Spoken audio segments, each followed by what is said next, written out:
¿Es posible vivir como judío y abogar por los judíos mientras se sigue una carrera en las artes? Durante generaciones, los judíos estadounidenses han tenido un papel destacado en Hollywood y el teatro, pero rara vez usaron esas plataformas para defender causas judías, y mucho menos para utilizar su trabajo para explicar o resaltar la vida judía como algo digno de celebrarse y tratarse como algo normal, en lugar de como un telón de fondo para la tragedia o algo que debía abandonarse para convertirse plenamente en estadounidense.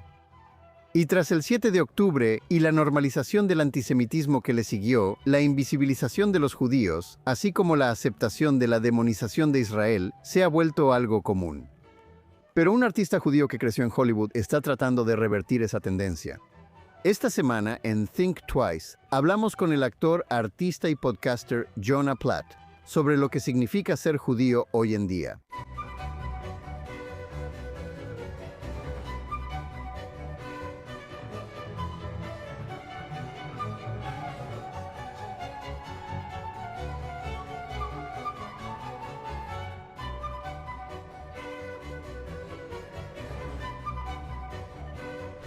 Hola y bienvenidos a Think Twice. Los judíos han sido omnipresentes en la cultura popular estadounidense durante más de un siglo. De hecho, se puede decir que, más o menos, inventaron Hollywood.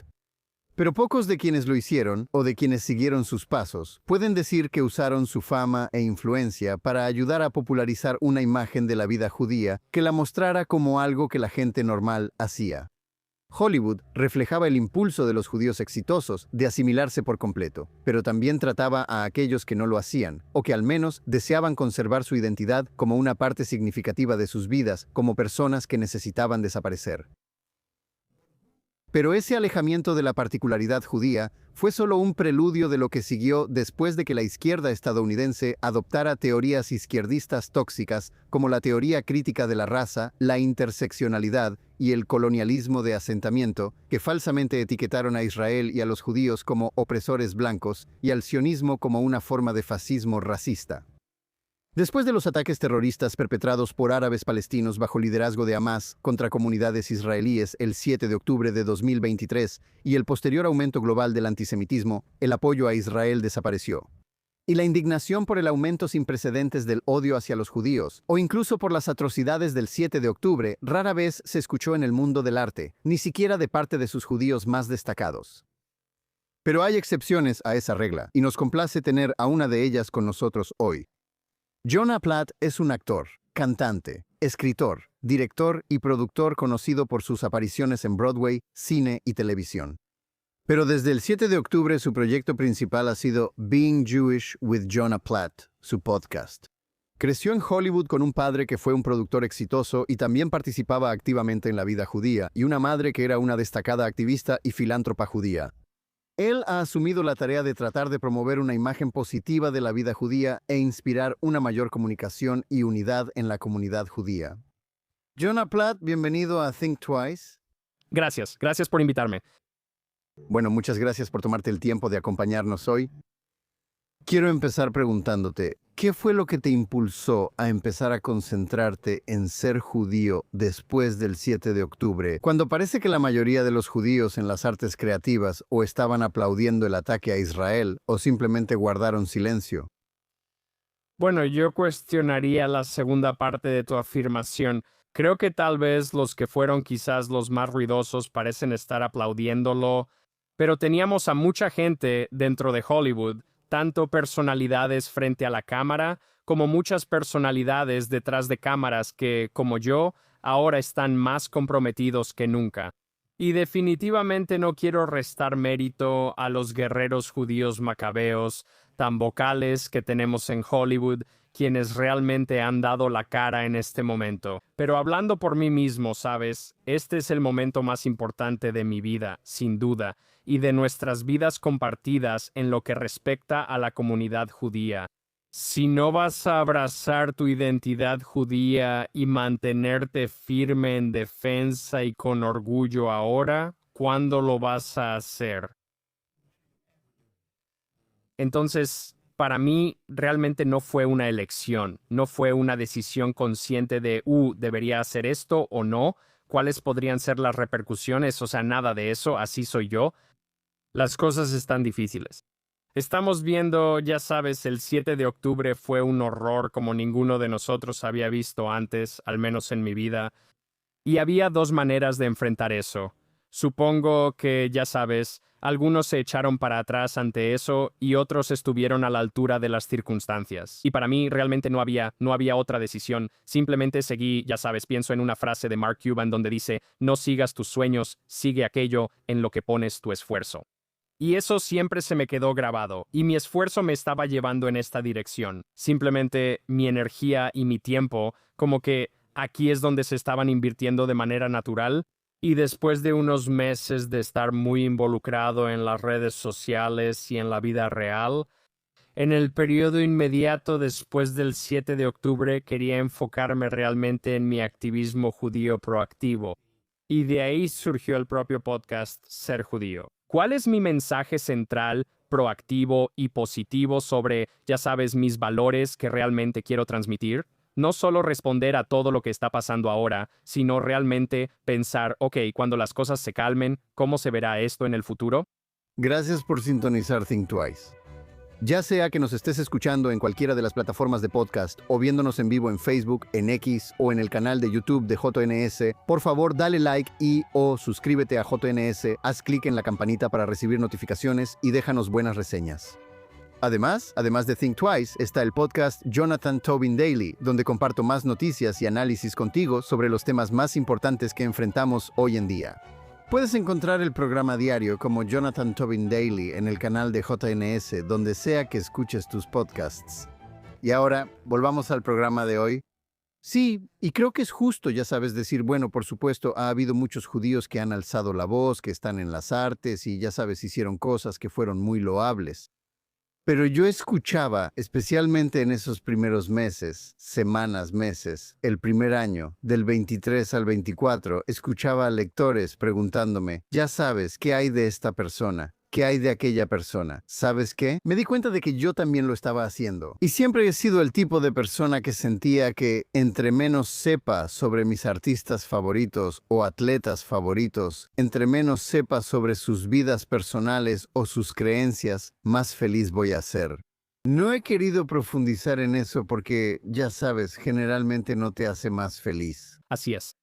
No necesitamos saber eso, ya sabes, como que tu ídolo deportivo cuando eras niño era un borracho desagradable o algo así. O que tenga opiniones realmente horribles o que realmente, ya sabes, te horrorizan. Así es. Separar el arte del artista. Así es. Pero me encontraba, ya sabes, viendo o, ya sabes, ves en las redes sociales y quieres meterte ahí y sacudirlos y decirles, oye, esto es realmente importante, este es un momento histórico. Quiero decir, pensaba en las cosas que leí sobre los judíos en Hollywood a finales de los años 30. Y quiero preguntar un poco más sobre la historia de los judíos y las artes. Pero recuerdo, ya sabes, leer sobre, ya sabes, cuando el gran escritor Ben Hackett, que era como, ya sabes, una superestrella, ya sabes, en la medida en que cualquiera que escribiera en Hollywood, ya sabes, era una superestrella tratando de que la gente se interesara. Y él no era un judío muy involucrado, pero escribió sobre cómo accidentalmente se topó con la historia y se dio cuenta, ya sabes cómo escribió, mi tribu es Israel, y estaba realmente enojado con otros judíos que no alzaban la voz. Me encontré pensando como, caray, ¿por qué no estás haciendo algo? ¿Por qué no estás hablando? ¿Tú hacías lo mismo? Sí, o sea, creo que lo que he llegado a ver y lo que realmente ha quedado claro es lo que pasó con Hollywood después del 7 de octubre, como que hay un par de categorías diferentes. Creo que lo que exacerbó la sensación de frustración es como la falta de reciprocidad. Creo que mucha gente sintió que todos estos otros grupos de personas durante los últimos 10 o 20 años tuvieron momentos en los que necesitaban solidaridad y apoyo. Y Hollywood había estado ahí para ellos, fueran judíos o no judíos. Y luego llegó el momento en que los judíos necesitaban ayuda y no había nadie. Así que creo que eso definitivamente fue una parte importante. Fue como, wow, siento que yo estuve ahí cuando me necesitaste y ahora tú no estás aquí para nada. Así que esa ausencia realmente se sintió profundamente y ciertamente lo sintieron las personas dentro de la industria que Ya sabes, los que más me frustraban no eran necesariamente los que no publicaban banderas de Israel, sino los que, en la segunda semana de octubre, no podían poner su nombre en una carta que decía «liberen a los rehenes», ya sabes, porque no podían involucrarse o lo que sea. Eso para mí nunca lo voy a entender, y para mí eso es bastante imperdonable. Creo que lo que llegamos a ver es básicamente que, sin importar tu vínculo y nivel de compromiso como judío, antes del 7 de octubre, generalmente, eso dictaría la respuesta que deberíamos haber esperado de ti después del 7 de octubre en cuanto a la forma en que estas personas de Hollywood respondieron. Así que creo que muchos de nosotros estábamos esperando que ciertas figuras judías que nunca habían hablado en nombre del pueblo judío lo hicieran. En un buen día, de repente abrieran la boca en un día realmente terrible y nos sorprendió que no lo hicieran. Y en cierto modo, ciertamente no los estoy justificando, pero es un poco como, bueno, ¿qué esperabas? Esta persona no es un miembro comprometido de esta comunidad. Esta es, ya sabes, alguien a quien podríamos llamar un judío alejado, que ciertamente es judío por nacimiento y por asociación, pero que no vive su vida cotidiana de ninguna manera judía significativa. No hace nada por las causas judías, no practica su judaísmo de ninguna manera. Y de esas personas no deberíamos haber esperado que dieran la cara el 7 de octubre. En cierto modo, fue agradable. No quiero decir que nos sorprendió, pero realmente fue bueno ver a las personas que sí se identifican y se sienten judíos comprometidos, que tal vez antes no habían sido tan vocales, y que vieron este momento como, ok, ahora sí voy a alzar la voz. Vimos a esas personas. Vimos a las personas que acabo de mencionar que nunca antes se habían pronunciado, nunca se iban a pronunciar y siguieron sin hacerlo. Y luego están los que están como en medio. Y esos son los del medio. Me frustra más la gente que está más involucrada. Pudieron haber dicho más, y por consideraciones de relaciones públicas, por cualquier razón, no lo hicieron. Y esos me frustraron. Así que para mí, no es que todo Hollywood sea igual, ni que todos me hayan decepcionado. Porque como dijiste, ya sabes, el actor favorito de alguien es un borracho desagradable de todos modos. Vas a decepcionarte de algunas personas.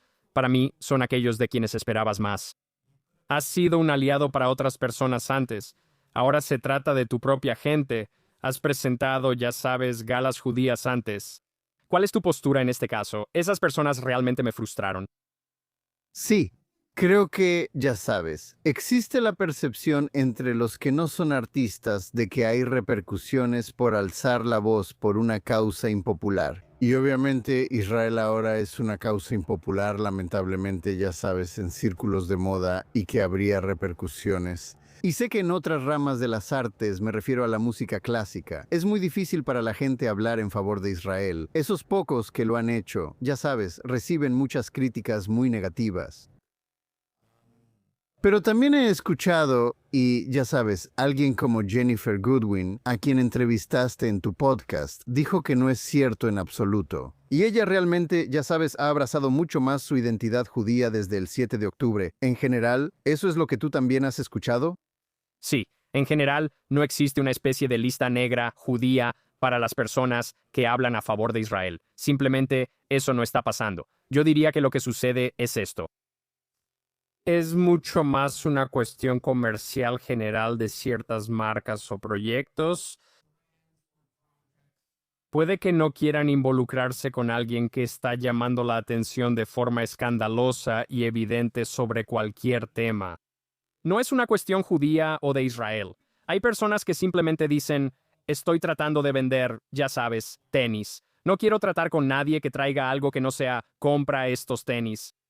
Como la actriz que interpretó a Blancanieves. Algo así como esa situación. Ya sabes, a quien culparon por arruinar una película que probablemente iba a fracasar de todos modos porque ella, ya sabes, se volvió muy abierta con sus posturas de izquierda. Correcto. Pero para mí, como en esa situación, ni siquiera importa realmente cuál sea el tema. Es que si eliges algún tema polémico y traes esa controversia a un proyecto comercial, la gente no quiere ese problema. Y lo entiendo porque estás tratando de vender algo.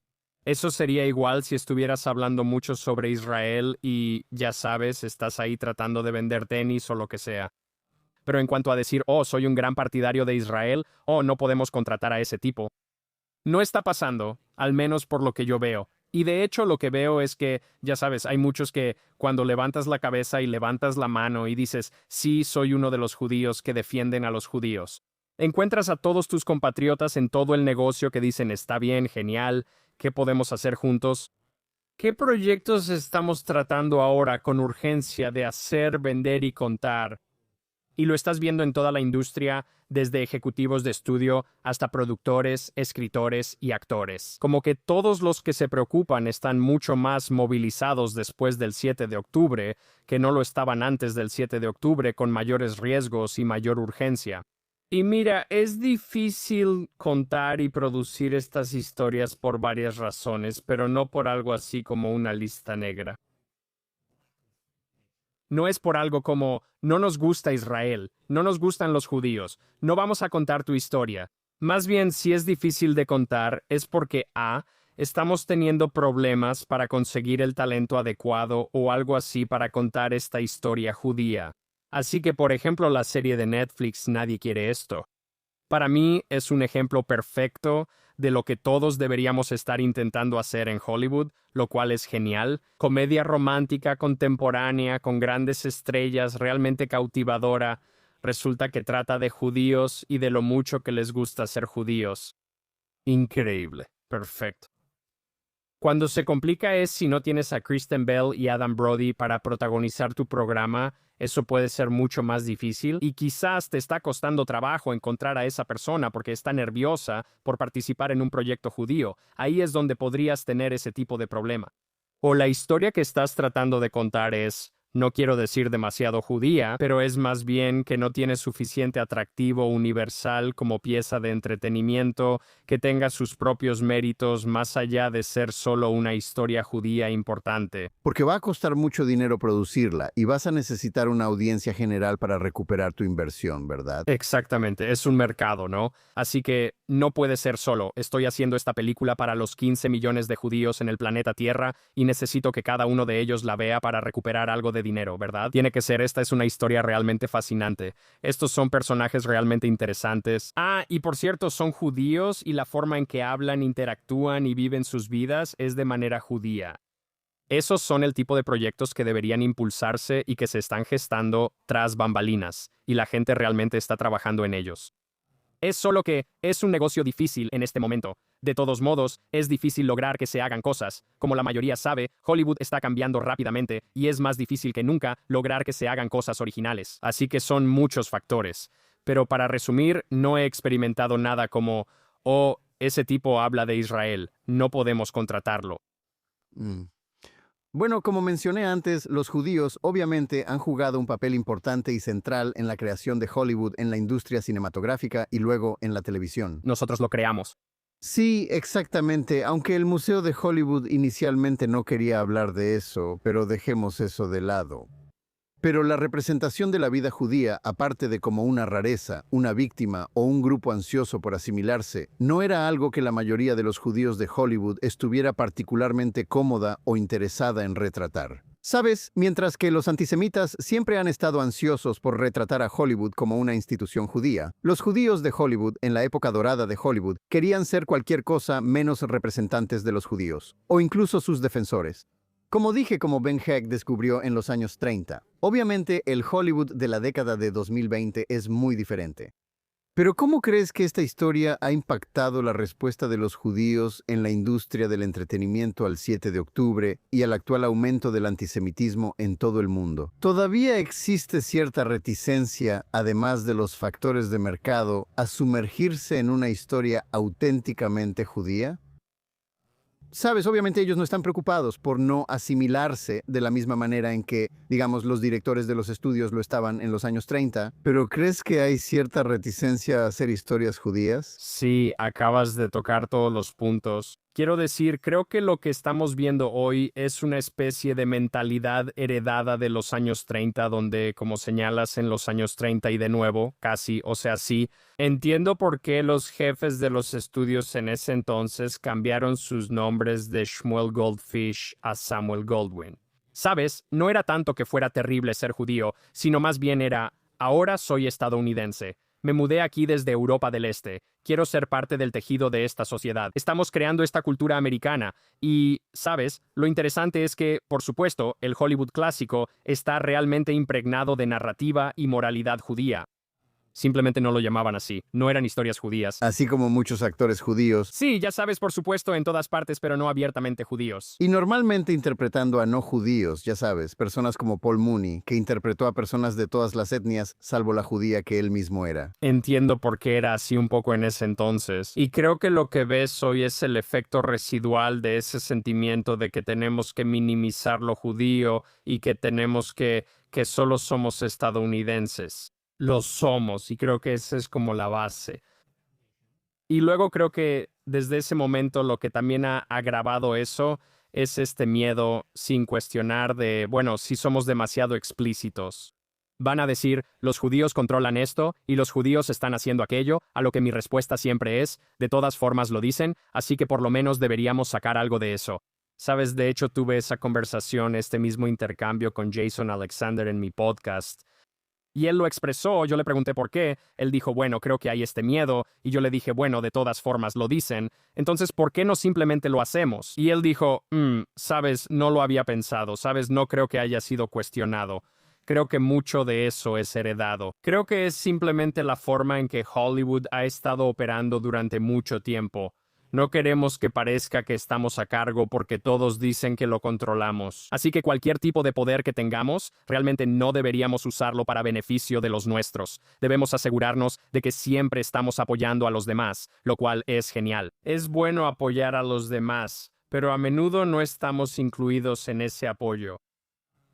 Y además también creo que es importante señalar, de nuevo, que muchos de los judíos en Hollywood no están realmente vinculados a la vida judía.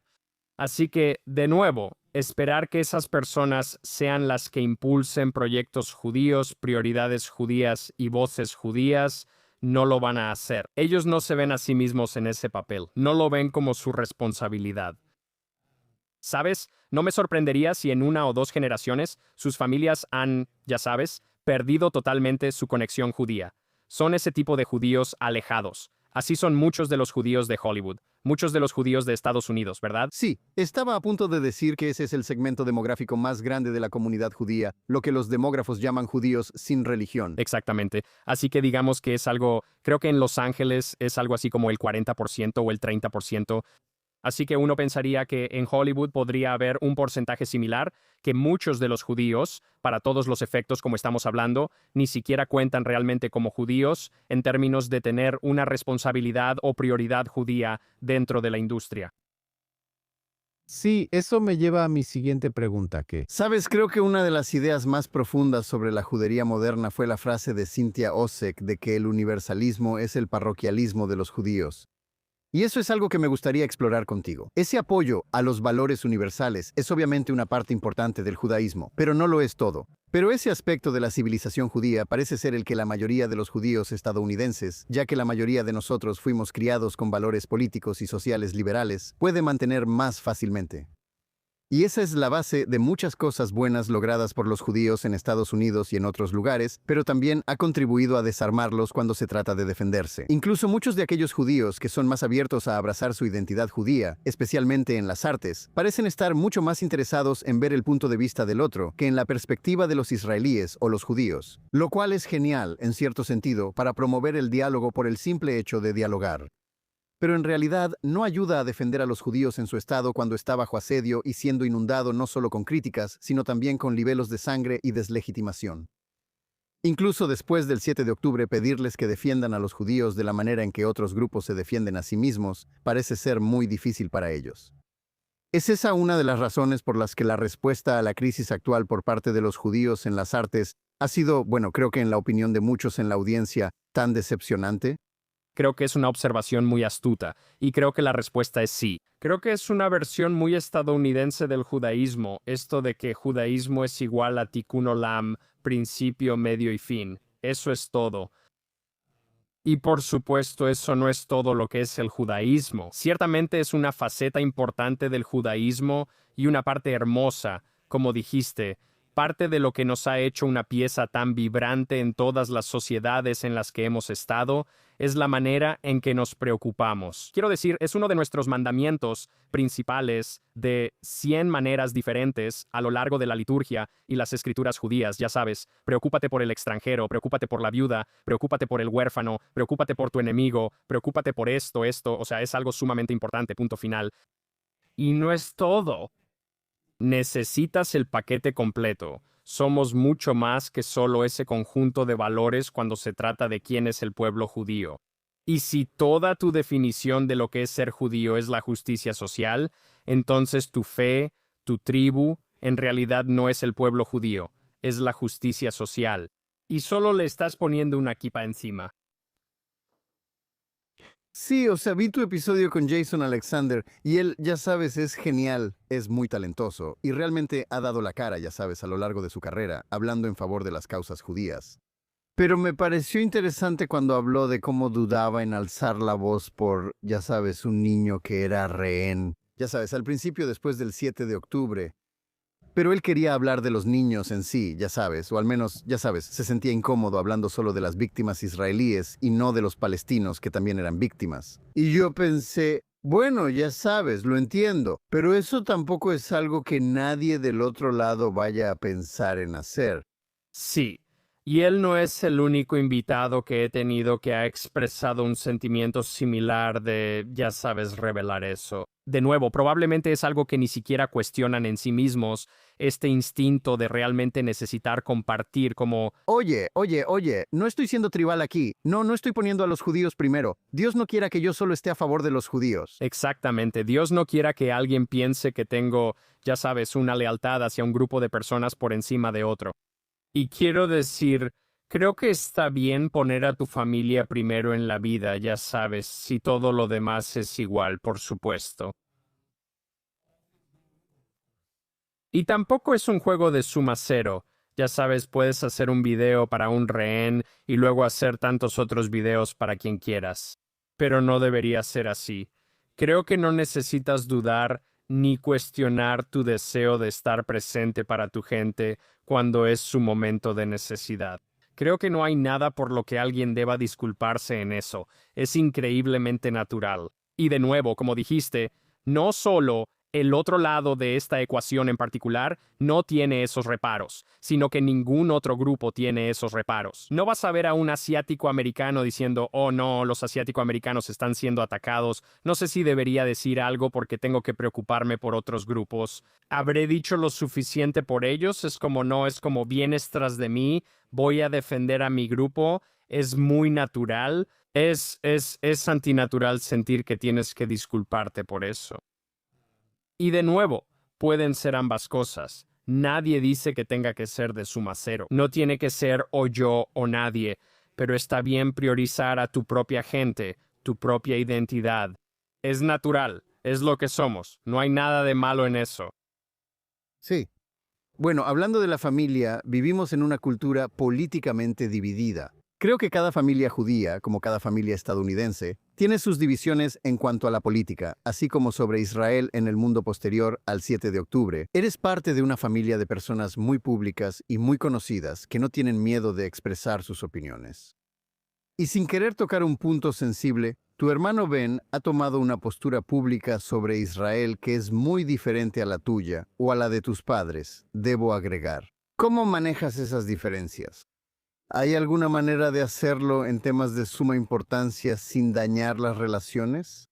Porque incluso si acuerdas no hablar de ciertos temas, y creo que, ya sabes, todos tenemos familias, y ya sabes, en Acción de Gracias o en Pascua, ya sabes, hay esa tregua política. Y si no hay esa tregua política, ya sabes, puede haber problemas. Pero cuando no hablas de cosas que a ambos les importan, ese tipo de silencio también puede llevar a malentendidos tanto como lo pueden hacer las discusiones.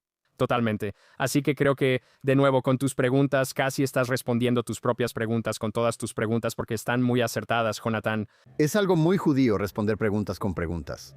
Sí, ya sabes, así que tienes toda la razón en que, bueno, siempre que tienes una relación que te importa y hay un desacuerdo o una diferencia, si quieres mantener esa relación, tienes que poner la relación en primer lugar. Y cuando pones la relación en primer lugar, eso significa comunicarte. Significa comunicarte en la relación así. Oye, me importas. Quiero aclarar algo. Quiero asegurarme de que nos entendamos. Te amo. Esto es algo en lo que no estamos de acuerdo, pero sigues siendo tú. Yo sigo siendo yo. Podemos hablar de estas cosas. Y creo que solo tener esa conversación, y ya sabes, he hablado en mi programa mucho sobre cómo tener estas conversaciones profundas y largas. Y necesitan ser conversaciones profundas y largas. Este tipo de relación de la que estoy hablando no es para tu antiguo compañero de universidad a quien a veces le tuiteas. Eso es algo diferente. Mi prueba de fuego siempre es: si no te reunirías a cenar con esta persona por ninguna otra razón más que para discutir sobre Israel o lo que sea, entonces esta no es la relación en la que deberías invertir para intentar salvarla en este momento. Pero si es alguien a quien realmente te gustaría ver y con quien te gustaría estar de todos modos, ve y pasa tiempo con esa persona. Date ese espacio. Ten la conversación en la que ambos puedan expresar de manera segura y honesta de dónde viene cada uno. Y cuando lleguen al final de eso, no necesariamente van a cambiar la opinión del otro. En general, creo que nadie cambia de opinión por una conversación, ¿sabes? Pero llegas a entender de dónde viene la otra persona. Y eso te permite decir: está bien, lo entiendo. Como que esta persona no es un monstruo completamente loco. Y ellos ven que yo no soy un maníaco genocida, como ya sabes, su mayor miedo. En realidad solo somos personas que hemos llegado a diferentes conclusiones aquí por la razón que sea. Y ahora podemos seguir con nuestras vidas. Y si queremos hablar de eso en otro momento, podemos. No tenemos que hacerlo. Probablemente no lo haremos porque, ya sabes, sabemos que no estamos de acuerdo. Y yo preferimos simplemente disfrutar de estar juntos como normalmente lo hacemos y mantener esa relación.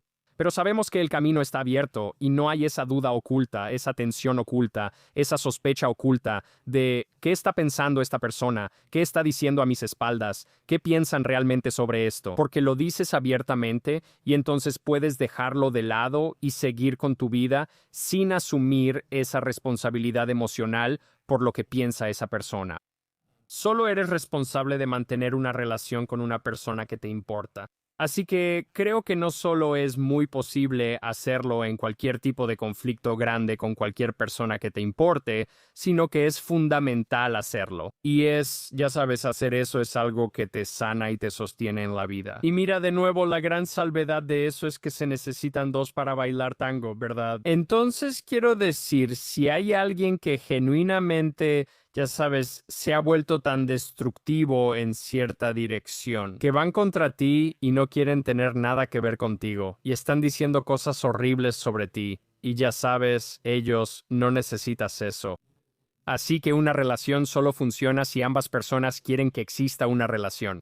Y desafortunadamente, tengo suerte de no haber enfrentado esto, pero conozco a muchas personas, como estoy seguro que tú también, como estoy seguro que la mayoría de los judíos hoy en día, que han pasado por esto ellos mismos o alguien cercano a ellos, tienen historias terribles de mejores amigos que dejan de hablarles, ya sabes, porque, vas a apoyar a Israel, para mí ya terminaste, lo cual para mí, desafortunadamente, es incomprensible cómo puede pasar eso. Es muy brutal.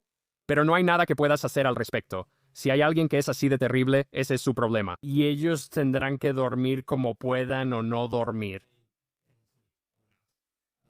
Pero ojalá estés en una situación donde, cuando te muestras vulnerable y pones primero la relación, no la discusión ni el fondo del asunto. No se trata de la agenda de cambiar una opinión, la única agenda es cómo nos vemos el uno al otro y seguimos conectados en la relación que nos importa. En general, espero que puedas preservar esa relación.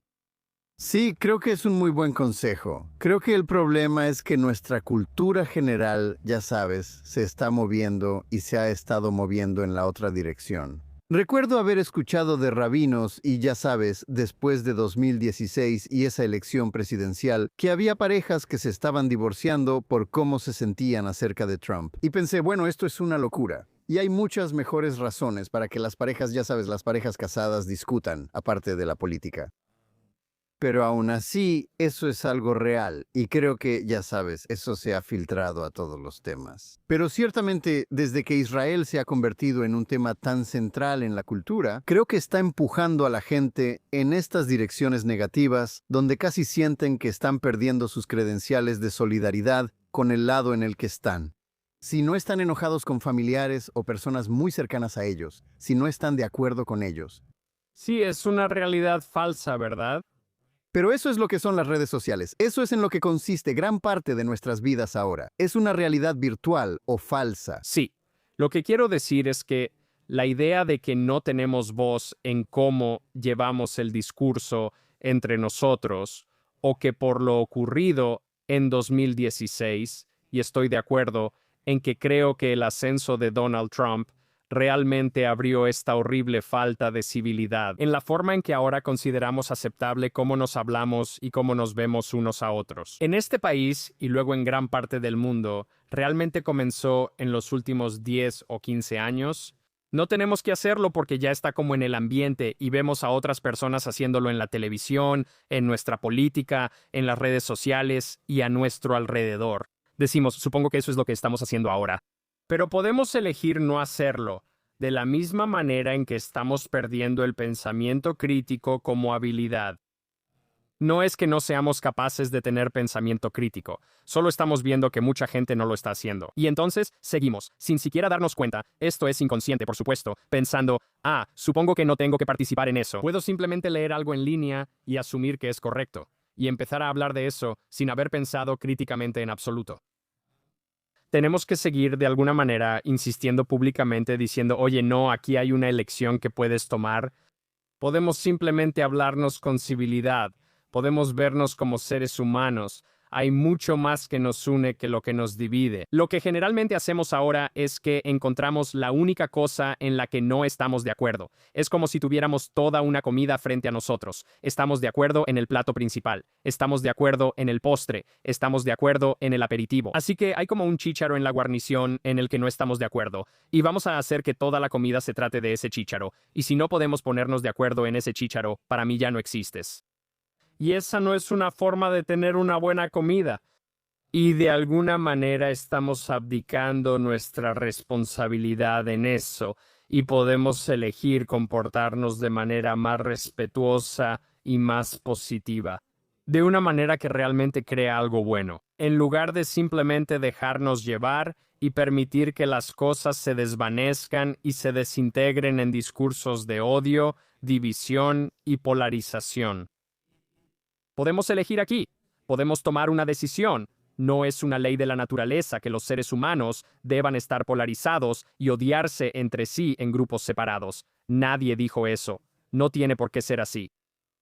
Sí, es más o menos hacia donde ha ido la cultura. Lo sé, ¿sabes? Solía hacer un programa de debates con mi viejo amigo Hotchey Goldberg, quien fue editor del Forward durante mucho tiempo. Y solíamos hacer estos debates de izquierda y derecha. Pero la idea era que éramos viejos amigos y podíamos hablar civilizadamente, y lo hicimos por todo Norteamérica, incluso, creo, en Jersey, donde estaba el rabino Volpe.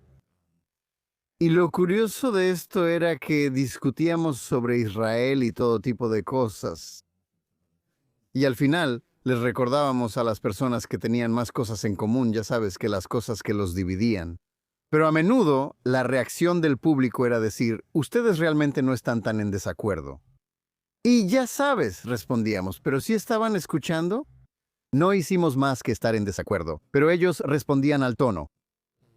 No nos estábamos gritando, nos estábamos riendo juntos. A veces, ya sabes, nos hacíamos bromas, pero hablábamos con respeto. Y les habían enseñado a pensar que si eso es lo que hacen, en realidad no estás en desacuerdo. Exacto, es precisamente eso. Es un músculo que estamos olvidando cómo usar, pero lo tenemos la capacidad. Siempre lo hemos tenido. Es solo que, como dices, la cultura nos está dando permiso para dejar que ese músculo se atrofie. Así que solo tenemos que seguir motivando a nuestros compañeros, compañeras y miembros de la comunidad a usar ese músculo. No solo porque se siente bien o porque es lo correcto. Es mejor para todos. Quiero decir, es una experiencia muy positiva. No hay ningún inconveniente. No hay ningún inconveniente. No, no lo hay. Pero tampoco hay mucho mercado, diría yo, ni siquiera en la comunidad judía para debates así hoy en día como hemos descubierto. No lo sé. Acabo de ver un buen debate. Creo que mucha gente vio el debate entre Darrell Horn y Deborah Lipstadt. El debate de Sapir también tuvo mucha repercusión. Sí, no, escucha, no digo que sea imposible, pero en mi experiencia parece que hay un poco menos de interés por eso que antes, simplemente porque la gente se ha enojado tanto por todo. Pero también, sabes, déjame pasar a mi siguiente pregunta, que es que una cosa es hablar de priorizar las relaciones y la familia cuando se trata de desacuerdos entre familiares. Pero, ¿dónde trazamos la línea como comunidad? Has hablado una y otra vez sobre la importancia de la inclusión. Pero una respuesta a eso podría ser que si todo lo que defendemos es la inclusión, entonces realmente no podemos, ya sabes, eso debe significar que realmente no defendemos nada. ¿Dónde deberíamos trazar límites como comunidad? Porque si hay algo que he aprendido en mi carrera como periodista, es que todos quieren trazar límites, solo que no están de acuerdo en dónde debería trazarse ese límite. Es obviamente una pregunta amplia. Creo que incluso si se trazan los límites, y claro, como dices, siempre hay un límite para algo, la puerta siempre debe permanecer abierta. Así que sí quiero decir eso, como que siempre necesitamos ofrecer una salida, siempre debe haber una salida. Sí, y cuando estés listo para cambiar de opinión, nuestra puerta está abierta. Eso para mí es muy importante. Pero no creo que eso necesariamente signifique que no hay límites, todos son bienvenidos todo el tiempo. Creo, y de hecho he hablado de esto, te daré un ejemplo dentro de un entorno organizacional judío. Surgió la pregunta, estaba con algunos líderes organizacionales judíos. ¿Dónde deberíamos trazar la línea en cuanto a personas antisionistas trabajando dentro de organizaciones judías? Y personalmente sentí que están en todo su derecho de trazar una línea. Si eres una organización judía cuya misión es, de alguna manera, ya sabes, el crecimiento del pueblo judío o apoyar tal o cual aspecto del judaísmo o al pueblo judío, decir, oye, si de alguna manera estás en contra de la existencia de la patria judía, esta no es la organización para ti. Ve con Dios, ve a trabajar a otro lugar que podría ser para ti. Cuando cambies de opinión, tenemos un puesto para ti. Ven a los servicios religiosos. Genial, pero, o sea, no necesitas trabajar aquí. Y eso, creo que eso es completamente kosher. Está totalmente bien, creo que hay que trazar líneas así. Y dentro de tu sinagoga, si tú ya sabes, las líneas se irán marcando solas un poco. ¿Sabes? Si yo estoy en una sinagoga donde hacemos la oración por el Estado de Israel y rezamos por los soldados de Israel cada fin de semana, si eres alguien a quien eso le incomoda o eso te incomoda, tú mismo vas a decidir si te quieres ir o no. La sinagoga nunca te va a decir que te vayas. La puerta siempre está abierta, pero si tú O al menos debería estarlo. al menos debería estarlo. Pero tú decidirás por ti mismo, ya no puedo estar aquí, estos no son mis valores, y tú trazarás tu propio límite, y si esto no es para ti, entonces puedes irte con Dios, ir a otro lugar, está aquí, si cambias de opinión. Para mí esa es la actitud, estamos aquí si cambias de opinión, pero si vas a hacer, ya sabes, si algo que es tan importante para ti va en contra de algo que es tan importante para nosotros, este puede que no sea el lugar para ti. Sí, creo que, ya sabes, ese es un punto muy importante porque, ya sabes, la cuestión de que todo sea debatible, incluso en una comunidad tan diversa como la de los judíos. Sabes, es fácil decir que todos podemos estar en desacuerdo sobre, ya sabes, cuáles deberían ser las tasas de impuestos. Pero cuando se trata de la destrucción del único estado judío en el planeta, donde vive la mitad de los judíos del mundo, tratar eso como algo debatible, ¿sabes? Te puedo decir, por mi parte, estoy dispuesto a debatir casi cualquier cosa, pero no quiero debatir eso. Sí, estoy de acuerdo contigo. Y mi salvedad es que creo que es importante, especialmente con los judíos más jóvenes, asegurarse de que haya espacio dentro de estos espacios, para tener conversaciones, hacer preguntas y plantear objeciones. Creo que es realmente importante porque si no creamos ese espacio, esencialmente creamos una dicotomía en la que es como o amas a Israel. Y si no amas a Israel, eso significa que debes estar del otro lado, lo que significa que vas a estar del lado de quienes odian a Israel, aunque en realidad no lo odies. Y no queremos crear esa dicotomía, no queremos que sea todo o nada. O estás completamente de acuerdo, estoy enamorado del Estado de Israel, lo que sea que eso signifique para mi rabino, eso significa para mí, o me voy de aquí. Tenemos que tener un punto medio donde alguien pueda decir, me siento incómodo con esto y pueda ir y venir. Esto porque, quiero decir, sabemos que la gente está recibiendo constantemente esta avalancha de ruido anti-Israel todo el día a su alrededor, especialmente los jóvenes. Está por todas las redes sociales, está en las escuelas, está entre sus amigos. Y si no les damos un lugar donde puedan entrar, equivocarse o hacer preguntas, los vamos a perder. Y creo que es realmente fundamental que creemos eso. Y para ser justos, también hay adultos así. Adultos que, ya sabes, no recibieron ninguna educación y están recibiendo lo mismo. Ya sabes, se están educando al mismo tiempo que sus hijos ahora mismo y les están metiendo las mismas cosas. Tenemos que asegurarnos de que haya un espacio para que ellos expresen sus preocupaciones. Pero al final del día, supongo que habría dos límites. Una es, ¿debería existir Israel o no? Me parece una línea bastante clara para mí. Podemos debatir, ya sabes, sobre políticas. Como digo, nadie critica a Israel como los israelíes todos los días. Absolutamente. No tenemos ningún problema ahí, pero ya sabes, tenemos que estar de acuerdo en que creemos que los judíos deben tener control sobre sí mismos y que hay un lugar en la tierra al que colectivamente tenemos una conexión. Y que hay ciertas cosas organizacionales donde no es apropiado, ya sabes. Si mi declaración de misión es esto es sabes, aquí estamos haciendo educación sobre Israel y estamos organizando recaudaciones de fondos para juntar dinero para un kibutz en Israel. Y si eso no es lo tuyo, entonces tal vez este simplemente no es el lugar para ti. Y no necesitamos debatir si deberíamos recaudar dinero para el kibutz Biri. Si te molesta tanto, este no es el lugar para ti.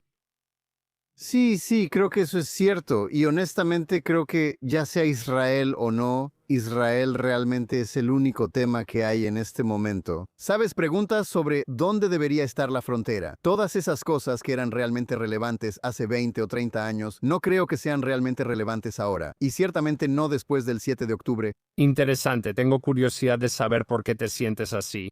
Me siento así porque he sido parte del debate durante los últimos 30 años. De simplemente si Israel debe existir o no. Creo que ese es el único tema real en este momento. Porque creo que durante mucho tiempo como que la comunidad judía, Israel mismo estaba muy dividido sobre, ya sabes, como que la política del proceso de paz. Y eso se reflejaba en la discusión aquí en Estados Unidos. Pero realmente ya no estamos hablando de eso, estamos hablando de, ya sabes, algo mucho más elemental. El antisionismo no era algo que, digamos, se debatiera, ya sabes, o que fuera algo aceptado como normal. En las páginas editoriales, digamos, del New York Times, hace 20 o 30 años no era así, pero ahora es algo totalmente normalizado. Eso es lo que están haciendo. Ese es en gran medida el argumento. Y en este punto, creo que es lo único en lo que deberíamos enfocarnos, o sea, porque ahí es donde estamos, ahí es donde los acontecimientos nos han llevado. Supongo que mi interpretación es un poco diferente, usando tu ejemplo de The New York Times, por ejemplo. ¿Sabes? Cuando ellos hablan sobre el antisionismo, veo dos cosas. Una, lo veo, ya sabes, básicamente como un movimiento de odio. ¿Y no hay realmente un debate o diálogo intelectual significativo? Ya sabes, es odio hacia los judíos basado en calumnias, como vimos que los soviéticos hicieron, ya sabes, en el siglo pasado. ¿O es una especie de mala definición del sionismo, como si significara la forma de gobernar del gobierno derechista de Bibi Netanyahu y equiparando a todo Israel con eso? De una manera que creo que, ya sabes, si chasqueáramos los dedos y hubiera un gobierno totalmente diferente haciendo algo completamente distinto, creo que la conversación, la naturaleza de la misma cambiaría.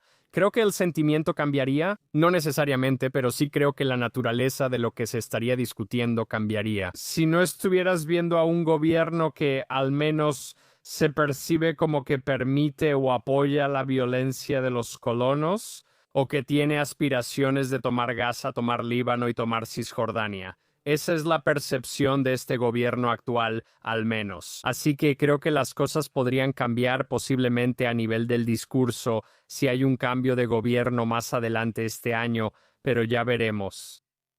Bueno, yo discreparía de eso porque no creo que haya ningún gobierno concebible que pueda ser elegido este año. Y obviamente, ya sabes, los israelíes están muy divididos sobre Netanyahu, pero no están divididos sobre la guerra. Realmente no están divididos sobre la guerra, ya sabes, contra Irán o la guerra contra Hamas. Ya sabes. Y después de todo, si Netanyahu ha estado en el poder, ya sabes, durante todos estos años ha ganado tantas elecciones. No es porque, ya sabes, no es una conspiración, es porque el otro lado como que ha perdido los argumentos. Y ya sabes, si no es Bennett y es Lapid, ya sabes, sus políticas sobre la guerra no van a ser tan diferentes. Y creo que si analizas a muchas de las personas, solo elijo el ejemplo del New York Times.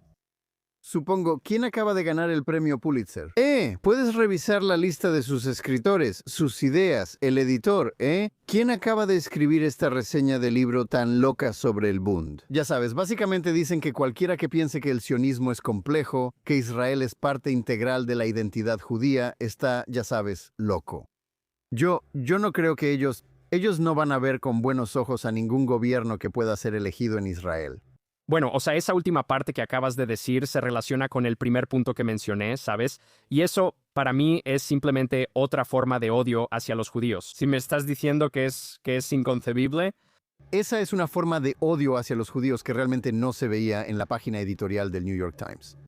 Sabes, en la época en que, ya sabes, los liberales discutían con los conservadores, con alguien como Anthony Lewis, él ha sido reemplazado por estos tipos. Sí, no es genial, o sea, eso es... Sí. Ya sabes, el antisionismo. No hemos estado preparados para lidiar con esta forma específica de odio hacia los judíos. No se nos ha enseñado como sociedad, como comunidad judía, cómo funciona, cómo reconocerlo. O sea, nosotros, yo no. Ciertamente no soy la primera persona en decir esto, pero ya sabes, hemos gastado todo nuestro tiempo y recursos enseñando. El odio hacia los judíos equivale al holocausto, ¿sabes? O sea, así es como se ve, eso es lo que es. Sé cómo reconocer a un nazi, y si no eres un nazi, no sé cómo reconocer si odias a los judíos o no. Y no gastamos tiempo, dinero ni recursos en enseñar. Por ejemplo, el antisemitismo soviético, el antisionismo y cómo se ven y cómo los propios judíos dentro de la Unión Soviética fueron cooptados para desmantelar sus propias instituciones. Y no tenemos esa familiaridad, no tenemos ese reconocimiento de patrones, y por eso está ocurriendo ahora mismo dentro de las normas sociales, que es como el odio hacia los judíos suele operar. Y estamos tratando de ponernos al día en este momento. Creo que ese es un punto muy importante. Permíteme regresar un momento a las películas, o al menos a algo relacionado. Una pregunta sobre películas en 2024. Formaste parte de un grupo de creadores judíos que escribió una carta a la Academia de Artes y Ciencias Cinematográficas, expresando su desacuerdo con lo que en ese momento eran nuevas reglas sobre los Oscar. En cuanto a la inclusión, solicitando que los judíos fueran incluidos entre esos grupos subrepresentados que formaban parte de estas reglas. No creo que hayan llegado muy lejos con eso, aunque podrías informarme si estoy equivocado al respecto, pero ¿puede de ahí? Lo cual, en la práctica, aunque algunas personas piensen que es cierto, en teoría, trata a Israel y a los judíos como opresores blancos, lo que está en el centro de las razones por las que tantos progresistas se han vuelto en contra de Israel. Realmente puede dar cabida a los judíos cuando quienes se preocupan por esto ven a los judíos como parte de la clase opresora y no pueden ser realmente víctimas.